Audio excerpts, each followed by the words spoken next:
ॐ श्रीमद्भगवद्गीता पञ्चमोऽध्यायः कर्मसन्न्यासयोगः। अर्जुन उवाच सन्न्यासं कर्मणां कृष्ण पुनर्योगं च शंससि यच्छ्रेय एतयोरेकं तन्मे ब्रूहि सुनिश्चितम्। श्रीभगवानुवाच सन्न्यासः कर्मयोगश्च निःश्रेयसकरावुभौ तयोस्तु कर्मसन्न्यासात् कर्मयोगो विशिष्यते। ज्ञेयः स नित्यसन्न्यासी यो न द्वेष्टि न काङ्क्षति निर्द्वन्द्वो हि महाबाहो सुखं बन्धात् प्रमुच्यते। साङ्ख्ययोगौ पृथक् बालाः प्रवदन्ति न पण्डिताः एकमप्यास्थितः सम्यगुभयोर्विन्दते फलम्। यत्साङ्ख्यैः प्राप्यते स्थानं तद्योगैरपि गम्यते। एकं साङ्ख्यं च योगं च यः पश्यति स पश्यति। सन्न्यासस्तु महाबाहो दुःखमाप्तुमयोगतः योगयुक्तो मुनिर्ब्रह्म न चिरेणाधिगच्छति। योगयुक्तो विशुद्धात्मा विजितात्मा जितेन्द्रियः सर्वभूतात्मभूतात्मा कुर्वन्नपि न लिप्यते। नैव किञ्चित् करोमीति युक्तो मन्येत तत्त्ववित्। पश्यन् शृण्वन् स्पृशन् जिघ्रन् अश्नन् गच्छन् स्वपन् श्वसन् प्रलपन् विसृजन् गृह्णन् उन्मिषन् निमिषन्नपि इन्द्रियाणीन्द्रियार्थेषु वर्तन्त इति धारयन् ब्रह्मण्याधाय कर्माणि सङ्गं त्यक्त्वा करोति यः लिप्यतेन स पापेन पद्मपत्रमिवाम्भसा। कायेन मनसा बुद्ध्या केवलैरिन्द्रियैरपि योगिनः कर्म कुर्वन्ति सङ्गं त्यक्त्वात्मशुद्धये।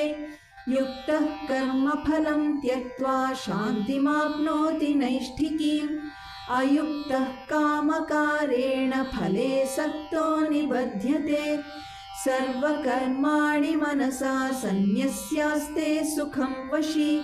नवद्वारे पुरे देही नैव कुर्वन्न कारयन्। न कर्तृत्वं न कर्माणि लोकस्य सृजति प्रभुः। न कर्मफलसंयोगं स्वभावस्तु प्रवर्तते। नादत्ते कस्यचित् पापं न चैव सुकृतं विभुः। अज्ञानेनावृतं ज्ञानं तेन मुह्यन्ति जन्तवः। ज्ञानेन तु तदज्ञानं येषां नाशितमात्मनः तेषामादित्यवज्ञानं प्रकाशयति तत्परम्। तद्बुद्धयस्तदात्मानस्तन्निष्ठास्तत्परायणाः गच्छन्त्य पुनरावृत्तिं ज्ञाननिर्धूतकल्मषाः। विद्याविनयसम्पन्ने ब्राह्मणे गविहस्तिनि शुनि चैव श्वपाके च पण्डिताः समदर्शिनः। इहैव तैर्जितः सर्गो येषां साम्ये स्थितं मनः। निर्दोषं हि समं ब्रह्म तस्माद् ब्रह्मणि ते स्थिताः। न प्रहृष्येत् प्रियं प्राप्य नो द्विजेत् प्राप्य चाप्रियम्। स्थिरबुद्धिरसम्मूढो ब्रह्मविद् ब्रह्मणि स्थितः। बाह्यस्पर्शेष्वसक्तात्मा विन्दत्यात्मनि यत्सुखम्। स ब्रह्मयोगयुक्तात्मा सुखमक्षयमश्नुते। ये हि संस्पर्शजा भोगा दुःखयोनय एव ते। आद्यन्तवन्तः कौन्तेय न तेषु रमते बुधः। शक्नोति हैव यः सोढुं प्राक्शरीरविमोक्षणात्। कामक्रोधोद्भवं वेगं स युक्तः स सुखी नरः। योऽन्तः सुखोऽन्तरारामस्तथान्तर्ज्योतिरेव यः स योगी ब्रह्मनिर्वाणं ब्रह्मभूतोऽधिगच्छति। लभन्ते ब्रह्मनिर्वाणं ऋषयः क्षीणकल्मषाः।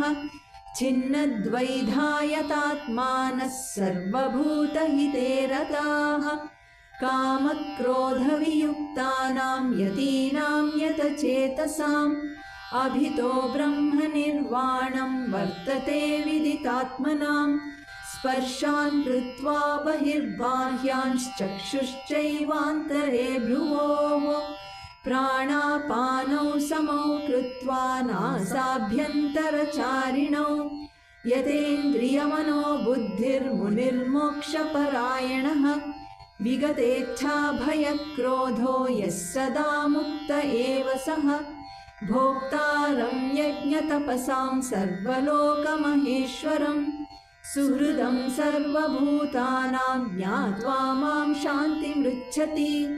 ॐ तत्सत् इति श्रीमद्भगवद्गीतासु उपनिषत्सु ब्रह्मविद्यायां योगशास्त्रे श्रीकृष्णार्जुनसंवादे कर्मसन्न्यासयोगो नाम 5मोऽध्यायः।